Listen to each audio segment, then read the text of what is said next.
Hello everyone, this is your SST teacher from Belkit National School. Today we are going to learn subject Geography from Standard 4th. See the lesson number 24.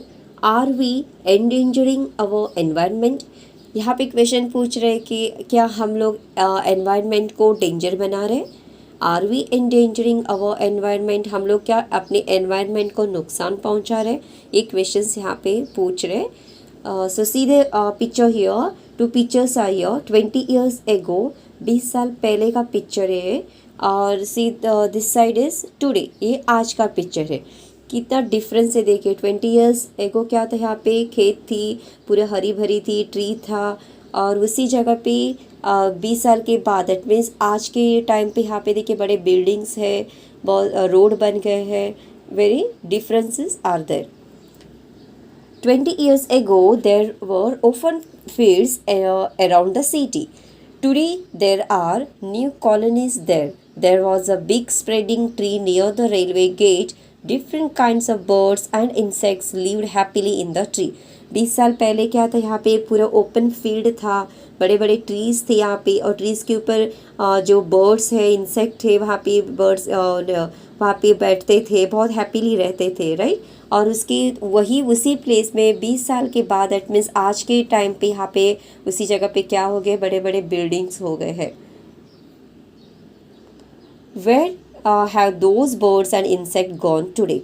और ये जो birds है, जो insects है, जो tree के ऊपर रहते थे, यहाँ पे पूछ रहे वो लोग कि कहाँ गए वो लोग. ऑब्वियसली जहाँ पे मतलब वो जहाँ पे ट्री नहीं है, दैट मीन्स वो लोग नहीं रह सकते हैं बर्ड्स और इंसेक्ट. तो वो लोग कहाँ पे गए, अपने जो फूड और शेल्टर को ढूंढने के लिए दूसरे ट्री या दूसरी जगह पे ऑब्वियसली गए होंगे.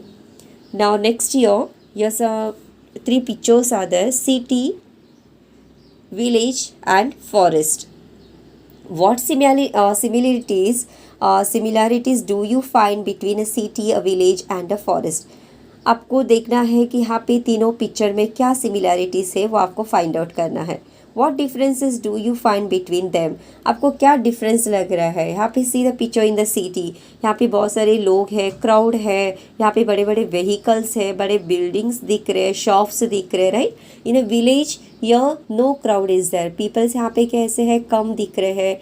और यहाँ पे एनिमल्स दिख रहे हैं, ओपन एरिया फील्ड दिख रहे हैं. यहाँ पे जो लोग हैं साइकिल पे जा रहे हैं, right. And the next the the third picture is your forest. Forest पे कैसे पूरा ग्रीनरी है, दैट मीन्स वहाँ पे only animals, birds and trees ही है.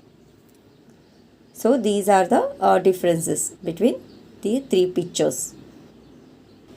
Next topic is the progress made by human beings. जो ह्यूमन बींग्स ने क्या प्रोग्रेस किया. Man is more intelligent than all other animal. जितने भी यहाँ पे जो पृथ्वी में एनिमल्स है, सबसे ज़्यादा जो इंटेलिजेंट कौन है, ऑब्वियसली मैन ही है. He makes use of his intelligence to make his life more comfortable. उसका जो इंसानों का जो इंटेलिजेंस है, उसके वजह से क्या हो गया है, आज जो लाइफ कैसे जी रहे हैं, कंफर्टेबल जी रहे हैं. All living things make use of what they find to their environment. जितने भी यहाँ पे जो लिविंग थिंग्स है, जितने भी है लिविंग थिंग्स, वो किसके ऊपर डिपेंड होते हैं, एनवायरनमेंट के ऊपर. But only man can carefully study the things in the environment. He produce new things from materials in the environment. Let's see how. यहाँ पे जो लिविंग थिंग्स है, हर एक लिविंग थिंग्स क्या किसके ऊपर डिपेंड है, एनवायरनमेंट के ऊपर, राइट. जो एनवायरनमेंट से जो एनिमल्स है, बर्ड्स है, ये क्या करते हैं, डायरेक्ट जो एनवायरनमेंट से मिल जाता है वही यूज़ करते हैं. बट ह्यूमन बींग्स क्या है, जो एनवायरनमेंट से मिलता है उस चीज़ से क्या न्यू थिंग्स बना सकते, ये जो ह्यूमन बींग्स है सोच सकता है. That this is a story of about 150 years ago. ये जो स्टोरी है कितनी पुरानी है, 150 ईयर्स पुरानी है. Researchers found out how to use mineral oil. Man now had a new and useful fuel to use. He then invented some vehicles that would run on this new fuel. These include the motor car, bus, truck, and scooter. They also developed railway engines that would run on कोल। जैसे कि human beings को, man को पता चला कि कैसे mineral oil के बारे में उसने रिसर्च किया, तब उसने क्या किया, उस फ्यूल को कैसे यूज़ करे, इस तरीके से सोच के क्या किया उसने, जो मोटर कार है, बस है, ट्रक है, ये इन्वेंशन करना उसने स्टार्ट किया। और उस जो फ्यूल है इसमें डाल के उसने उस मतलब व्हीकल्स को इन्वेंट किया। They also developed railway engines that would run on coal. Previously, if one had to travel one another town, one had to walk or ride horseback or on a bullock cart. पहले ज़माने में कैसे था, पहले लोग क्या करते थे, एक जगह से दूसरे जगह पे जाने के लिए वॉक करके जाते थे, या हॉर्स बैक जो है घोड़े के ऊपर, बुलक कार्ट है, इस तरीके से वो लोग व्हीकल जो है, जो एनिमल्स को यूज़ करते थे। Various animals were used to carry burdens और draw the carts. Now we go to buy bus or railway trains that helps to save both time and labor. पहले लोग एनिमल्स को यूज़ करते थे, लेकिन अभी कैसा है, अभी बस है, रेलवे ट्रेन है, इन सब से हम लोग एक जगह से दूसरे जगह पे इजीली जा सकते हैं, और इससे क्या हो जाता है, टाइम और लेबर दोनों जो है हमारे सेव होता है। Now see the pictures here.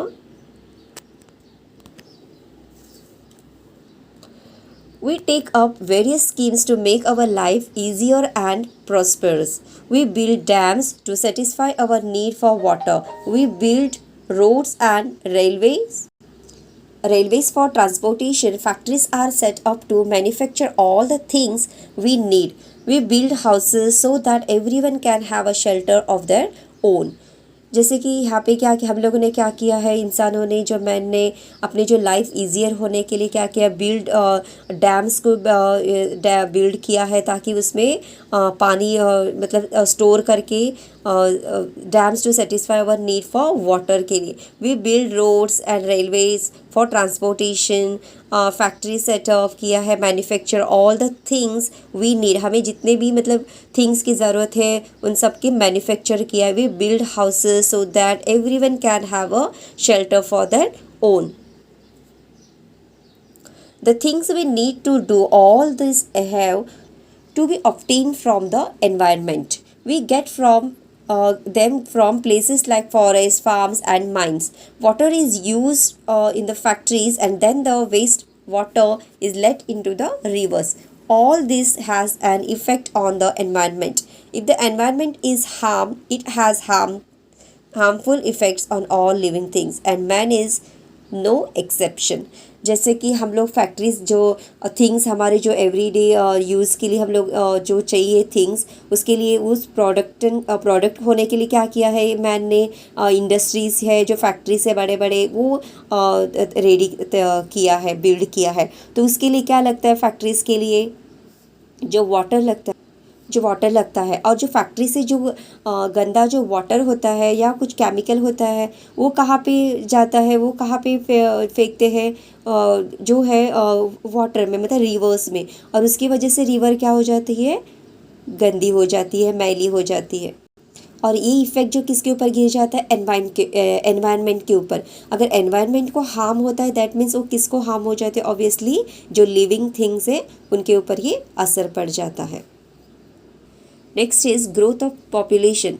Find out, a census was done in 1951. What is the population of our country? जब 1951 में सेंसस किया था, जनगणना, तब हमारी जो कंट्री है उसकी पॉपुलेशन कितनी थी, ये आपको फाइंड आउट करना है। A census was done in 2011. What is the population of our country? और जब 2011 में जब किया था तब पॉपुलेशन कितनी थी, ये आपको अपने पेरेंट्स के हेल्प से ये आपको फाइंड आउट करना है। In the last 60 years, the population of our country has triple. जो लास्ट ईयर 30 मतलब 60 ईयर्स बैक जो हमारी जो पॉपुलेशन थी, उससे क्या है आज जो पॉपुलेशन वो कितनी बड़ी है, ट्रिपल, मतलब 3 गुना जो है उतनी आज बढ़ गई है। इट इज़ स्टिल ग्रोविंग, और अभी भी वो बढ़ती जा रही है। So the demand for all those thing that we need to take from the environment has increase many times over. और जो हम एनवायरनमेंट से जो भी थिंग्स लेते हैं वो भी कैसे हो गए, उसका भी डिमांड क्या है, बढ़ चुकी है। People could not gate employment in villages, और लोगों को जो विलेज में है वो जॉब्स नहीं मिल रहे हैं। So they began to leave and to go to the cities in search of work. इसीलिए क्या करते हैं लोग, अपने जो गांव जो है उसको छोड़ के जॉब्स को ढूंढने के लिए सिटीज़ में जाते हैं, और सिटीज़ बिकम क्राउडेड, वहाँ पे क्या हो जाता है, क्राउड हो जाती है। The population in the cities grew beyond limits, cities began to experience a shortage of water। इसके वजह से सिटी में जो है वहाँ पे पॉपुलेशन बढ़ जाता है, पॉपुलेशन बढ़ गई तो दैट मीन्स वहाँ पे पानी की भी शॉर्टेज हो जाती है। There were not enough houses for everybody, और वहाँ पे जो रहने के लिए घर है वो भी इनफ नहीं होता है। So people could not find a place to stay. There used to be open space and fields around the cities. New colonies came up there, and to build these new houses and colonies, the trees there had to be cut down। वहाँ पे बाद में लोगों को, अगर crowd बढ़ जाती है मतलब वहाँ पे रहने के लिए लोगों को जगह भी नहीं होती है, तब क्या करते हैं, वहाँ पे जो ओपन फील्ड होते हैं वहाँ पे भी क्या करते हैं, बड़े बड़े कॉलोनीज बिल्डिंग्स वहाँ पे बन जाते हैं। और उस बिल्डिंग और कॉलोनी बनाने के लिए क्या लगता है, ट्रीज लगती है। तो वो लोग क्या करते हैं मैन, वो फॉरेस्ट में जो ट्रीज होते हैं उसको कट करके हाउसेस एंड कॉलोनीज बांधते हैं। In cities one has to travel long distance to get to work, so people in cities began to buy vehicles that run on fuels. जो सिटीज़ में कैसे होते हैं, लोग बहुत दूर दूर के लिए जॉब पे जाते हैं, काम के लिए जाते हैं, तो वो लोग वॉकिंग करके नहीं जा सकते हैं, तो इसके लिए क्या करते हैं, व्हीकल, ज़्यादा से ज़्यादा व्हीकल्स यूज़ करते हैं। In all big cities these vehicles spew smoke as they are driven around. The smoke mixes with the city air. As a result, people began to have breathing problems, instance of asthma and other lungs disorders began to increase। इसके वजह से जो vehicle use करते हैं उसके fuel के वजह से, उसके स्मोक के वजह से क्या हो जाता है, ब्रीदिंग प्रॉब्लम हो जाती है सिटीज़ के लोगों को। उसके बाद वहाँ पे जो लोगों को अस्थमा का प्रॉब्लम होता है, लंग्स का डिसीज़ आ जाता है। Trees have been banished from cities, so birds do not find places to build their nest। जो सिटीज़ जो अगर ट्रीज ही नहीं होंगे तो ऑब्वियसली वहाँ पे क्या नहीं रहेंगे, बर्ड्स जो है अपना जो नेस्ट है वो नहीं मतलब बांध सकेंगे। They also find the smoke in the city air troublesome, और इसके वजह से जो बर्ड्स है, एनिमल्स है, उनको भी बहुत प्रॉब्लम हो सकती है।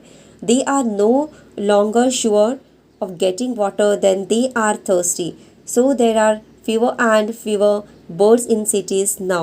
The number of butterflies and other insects is also falling. Because of the increased population, the drainage system in cities fails sometimes.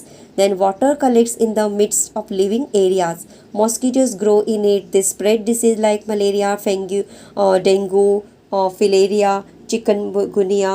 मतलब यहाँ पे कैसे दिख रहा है कि दिखाया गया है कि अगर पॉपुलेशन बढ़ जाता है तो ड्रेन सिस्टम भी बढ़ जाएगा। मतलब ड्रेन सिस्टम को भी मतलब वहाँ पे सिटीज़ फेल समटाइम्स, वहाँ पे सही नहीं रहेगा ड्रेन सिस्टम, और उसके वजह से जो पानी है वही मतलब कलेक्ट हो जाएगा, और उसमें क्या हो जाएगा, मॉस्किटो स्प्रेड हो जाएगी, और उसकी वजह जो मॉस्किटोस बढ़ती है तो वहाँ पे क्या हो जाएगा, ऑब्वियसली वहाँ पे डिसीज़ जो हो वो स्प्रेड हो जाएगा, like malaria, dengue, filaria, chikungunya, इस तरीके से बहुत सारी जो डिसीज़ है वो स्प्रेड हो जाएगी।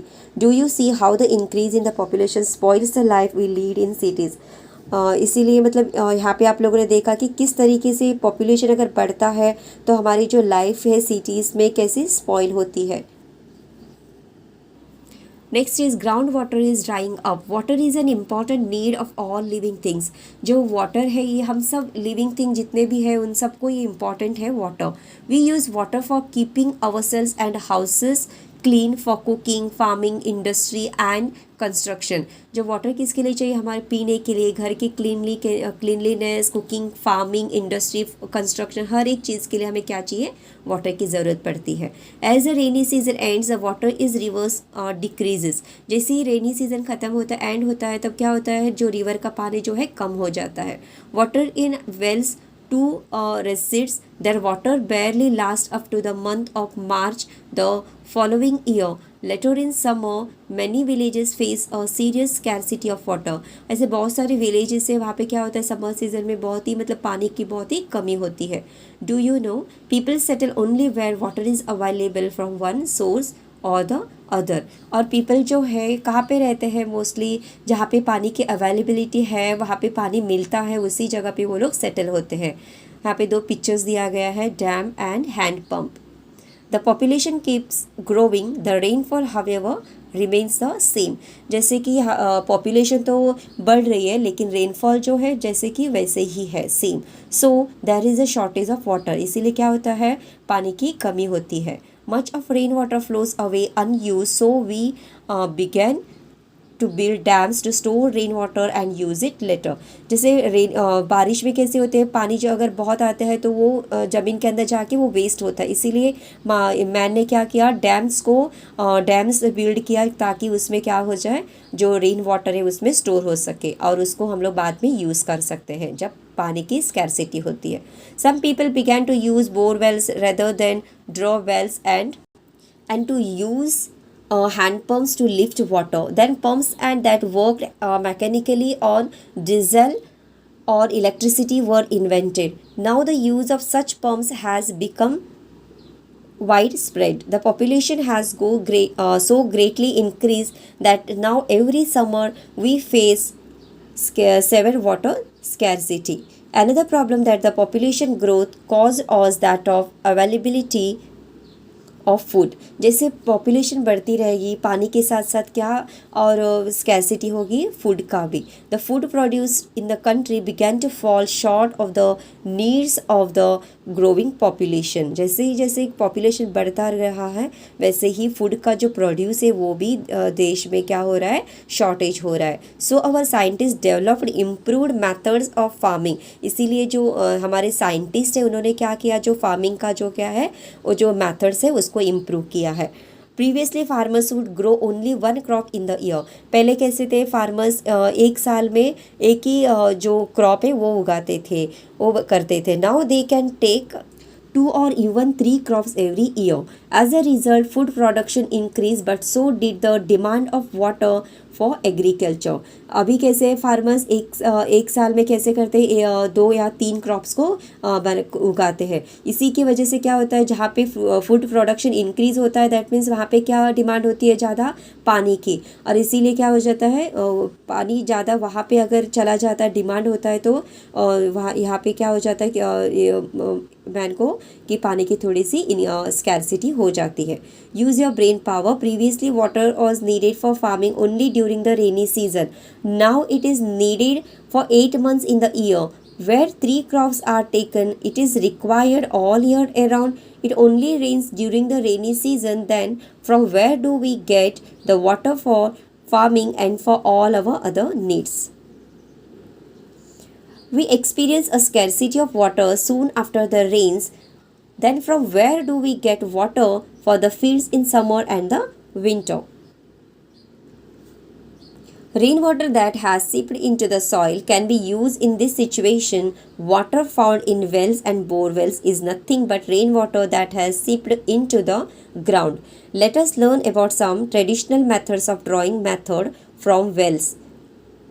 In the Konkan region, there are groves of coconuts, betel nut and bananas. They are watered using the water wheel to lift water from the wells. The horizontal beam is placed over the mouth of the well. It supports a large wooden wheel fixed on the wheel.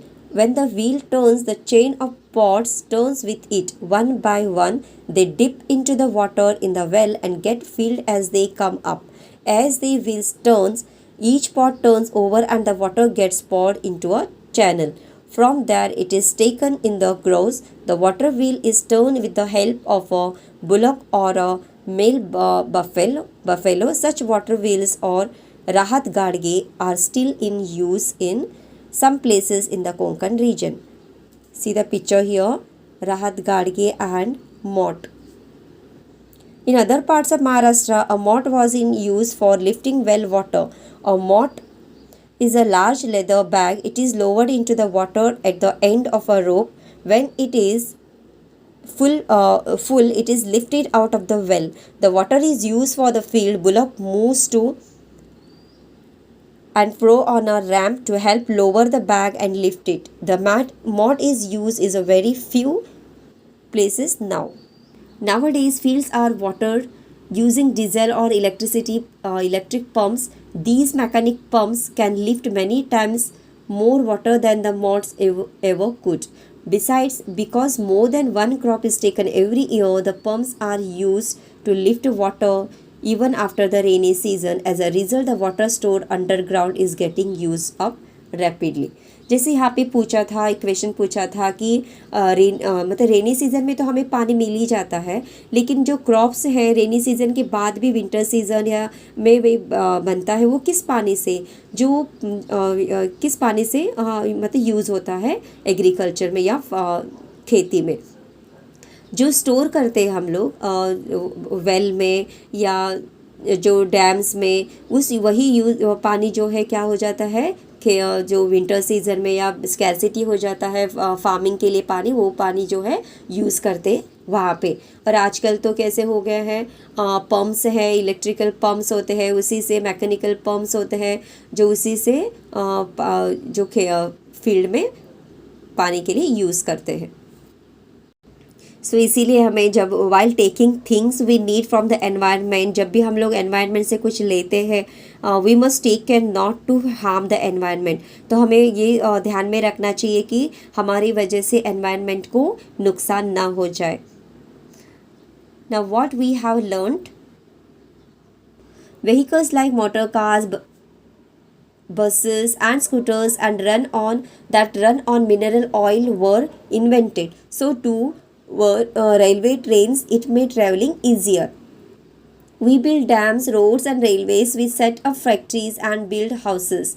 We release wastewater from factories into rivers. This causes harm to the environment as well as to living things in it. As the population keeps growing, the demand for things we get from the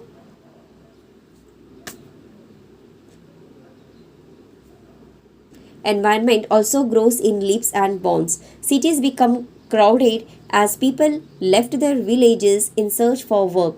Trees were cut down to build new houses. The number of vehicles increased. Their smoke began to cause breathing disorders.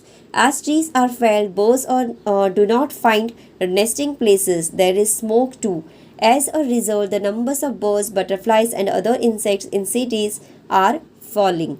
The greater the population, the greater is the demand of food grain. Farmers now take multiple crops. The demand for water too increases. Previously in Konkan, the water wheels was used to draw well water, while the moat was used elsewhere in Maharashtra. Now pumps are used for the purpose in most places. So groundwater gets used up rapidly. So students, learn this lesson. Thank you.